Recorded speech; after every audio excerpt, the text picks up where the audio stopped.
Hello everyone and welcome to another general vlog video. Today, as promised in my last video, which I haven't even posted yet so you guys haven't seen it, but it'll be posted before this video. And as you guys will find out, I had a couple heart attacks.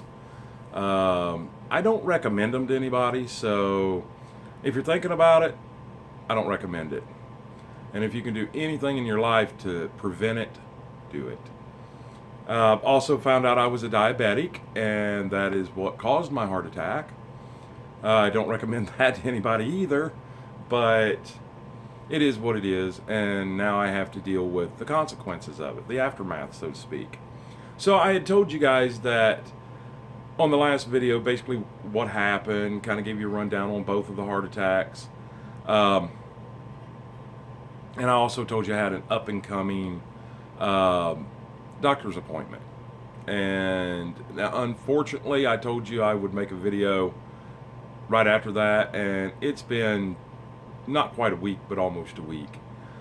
It was just with my family doctor, a new family doctor, which fortunately is like 1 mile up the road, literally 1 mile. So it's not that bad. I didn't get all the answers I was looking for, but what few little answers I did get, I guess were for the best. And I'll kind of walk you through that. I'm not going to give you every single detail, but basically I had a list of questions on my phone about that long. And of course they're important to me because I did have a list, like, you guys can't see it, but probably that long. And I narrowed it down because I don't want to waste their time, and I don't want to. Some questions were just almost, they didn't need to be asked, you know. And some things, by the time I got to her, had already resolved itself. So, we'll say 90% of them, she couldn't answer. She just told me, she said, you're going to have to ask your cardiologist. And, which I kind of knew going into, that's what I figured. But I was kind of surprised that they didn't hook me up on an EEG, EKG, whatever it's called, where they put all the little things on you and check your heart. They didn't do that. I guess maybe my cardio doctor will do that. I'm not really sure. I'm lost at all this. I'm Nick.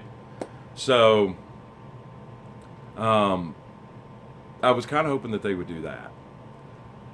But okay, well, let's get right into the few questions that she was able to help me with, which one of them is pretty major. Actually, both of them in a roundabout way are kind of major. But one of them was, can I get off of insulin shots?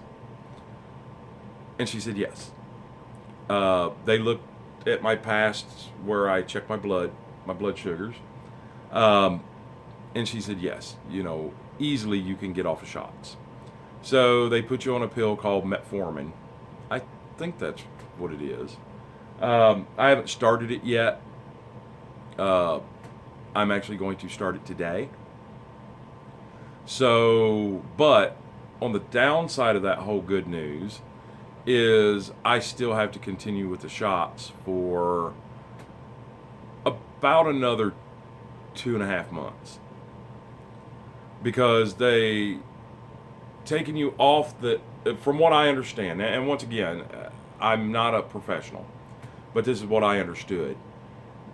When I left the hospital, they put me on the shot because with my first heart attack, my A1C, when they checked it, was 11.7. So sorry about that. I had a hair on my tongue. And that's not good, of course. And I guess once it's past like 10, I don't remember what the number was, but once it's past a certain level, they put you on the shot. So now that my family doctor said that I could take the pills, they have to, before they can take me off the shot, they have to see my A1C number come down. And she's talking, she'd like to see it like at 6 or 7, and I'm like, I don't know. So I don't know what happens if it's not now. You know, say it's only at 8. Do they still keep me on the shot and the metformin, or by then can they bump me up on the metformin and then take me off shot? I don't know how any of that goes. I should have asked. Yes, I should have. And maybe I did. I'm just not retaining information the best right this second. So, but I don't think I did ask because I didn't understand to ask that. All right. So the next question, and I meant to grab my paper when I was over there. Uh, I'm going to butcher this name up. The hospital set me up with my family doctor, my cardiologist, and an endo something. I'm not even sure what they are, but I think they are basically to help you on a diet with diabetes, or maybe a diet with heart failure problems, or maybe a diet of both, or I'm not really sure. But I asked my doctor, you know, she said, well, what appointments do you have? And I told her. I tried to butcher that name all up, and she corrected me, and I'm like, yeah, that's it. And she's like, you don't need that. She said, we can handle your diet from here. And I think the way that I took the conversation of going was that by cutting out all the Pepsi and all the snacks and sweets and stuff, I've brought my numbers down very controllable. Or just on my own, just by doing that. No diet, no nothing.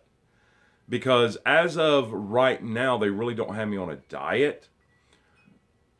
What they're doing is trying to get me to teach my body how to eat 3 times a day because I've never done that. So I'm trying to eat breakfast, lunch, and dinner.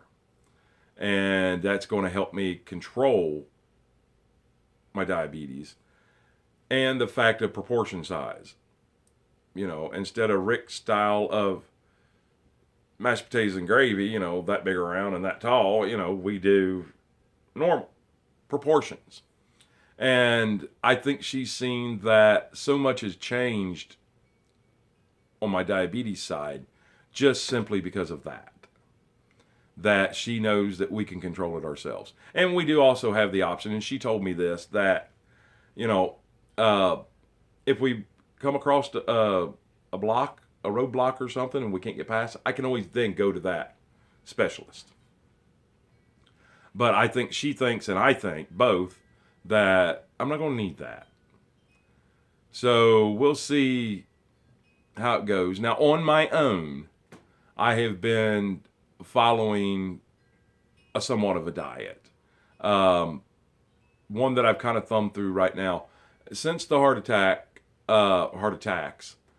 my eyes are extremely, I wouldn't say blurry, I would say weak. To where I used to use and you guys will know this from live streams, when I used to use the reading glasses to read my phone because I can't see from here to there and read as fast as it scrolls. Even they don't help a whole lot right now. So I'm sure as my heart gets stronger, my eyes will get stronger. But anyways, what little bit I have read, I got way off subject there. The little bit that I have read on a diet is called a DASH diet. And I've been kind of on my own following that since the day I got out of the hospital the first time. No sweets, so to speak. I have found one Kellogg makes a bar that's strawberry that is low on everything. So it's basically what I call diabetic safe. I have had a couple of those. They absolutely cure the cravings for something sweet. I'm not drinking a lot of pop, but what pop I am drinking is all the zeros. Right now I like Sprite Zero and 7-Up Zero and Dr. Pepper Zero. I'm not drinking the Dr. Pepper Zero. I just bought it to try because once again, after having heart attacks, they don't want you to have caffeine and stuff. But the Pepsi and 7-Up, neither one have that. So by cutting out all the sweets and all the pop on my own and following somewhat of a very slim diet, and when I say slim diet, I don't mean like I'm trying to slim down. I'm talking about I'm kind of following the diet. Right now, it's more times, 3 times a day, eating, and proportions. And so far, so good. Uh, I'm eating fairly decent. I didn't about the first week. I was scared to death to eat anything. And now, of course, I also have to watch my sodium. So, I don't know. We don't really need to get into what I'm having for supper and lunch and all that good stuff. Maybe eventually, if you guys are interested in that, uh, yeah, I mean, I could do a separate video and kind of tell you. But I don't really want to tell you because they haven't put me on a diet yet. This is just something I'm kind of doing on my own. But I am eating decent. It's not as bad. I don't have to eat nothing but rice cakes for the rest of my life. You know, uh, it's not going to be as bad as what I thought. The only bad part about it will be is in my past, I've kind of used food as comfort in a roundabout way. And what I mean by that is like if I go out and I work all day, I come home, I get my work done at the house and I'm set down and say I ate at 10, 11 o'clock at night. Say it's 10 or 11 o'clock at night. I wanted something that I really wanted, some of my favorites. And even though I may not have overdone the eating, I didn't underdo the eating either. I mean, I kept up on my own. But the comfort part would come into like, say, I don't know, 11, 12 o'clock at night. I've already had my supper. Of course, I've got my second or third or fourth Pepsi over here, which don't do no more. And I'm going to watch a movie. Or I'm going to watch a couple shows or something. Or I'm going to watch The Crockers or Stony Ridge Farmer or Arms Family Homestead or whoever I'm going to watch. To make me comfortable and really have a good time sitting here watching TV, I always had all my snacks, which was like cupcakes, Ho-Ho's, Twinkies, Hostess, Little Debbie, Dolly Madison. Are they still in business? Man, I ain't thought of Dolly Madison in a long time. But anyways, you get the whole point. And handful of salty chips and, beef jerky, which is tons of sodium. And that's how I got comfortable to sit around and watch TV and stuff. So I can still do that. I just have to pick better comfort foods. Maybe some salt and butter free popcorn. I can even have the regular Pop Weaver popcorn. It's actually not as bad as what I thought it was going to be. I wouldn't want to do it every night, but upon occasions, once a week or movie night, or even twice a week movie night. So I can still do that, but I had never realized that I'd done that. I figured that out on my own, just sitting in the bed thinking, because honestly, right now, all I can do is sit here or go to the bedroom and either sit in the bed or lay in the bed or whatever. I'm not released to do anything else. Now, they do say, you can get up and get your own drink, and you can go get up and get you something to eat. Cooking is kind of exhausting, so to speak.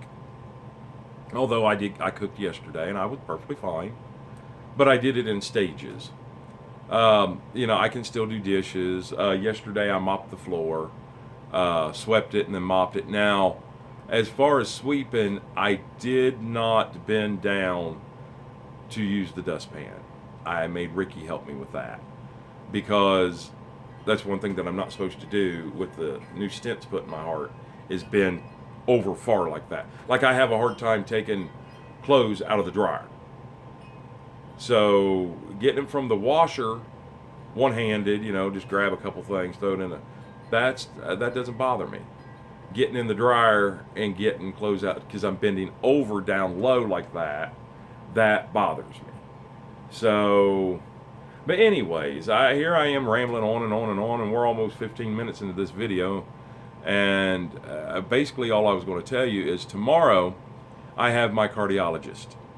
I go see them I'm excited and scared both. I mean, I have quite a few questions I'd like answered, but I'm also maybe afraid of some of those answers. Uh, One of the things, my top of my leg, from about my knee up to my hip and clear around to my butt, is kind of what I call dead feeling. Uh, it just doesn't feel right when I touch it. You know, it's not like it's asleep, but almost like it's a pinched nerve or something, and it very well could be. Um, but you know, I've got a ton of questions to ask them that I've been waiting 2 weeks. I think tomorrow will be 2 weeks that I've been out. Uh, do I feel like in 2 weeks I've made grave improvements? No, I honestly don't. It still wears me out a little bit just to walk to the bathroom. Uh,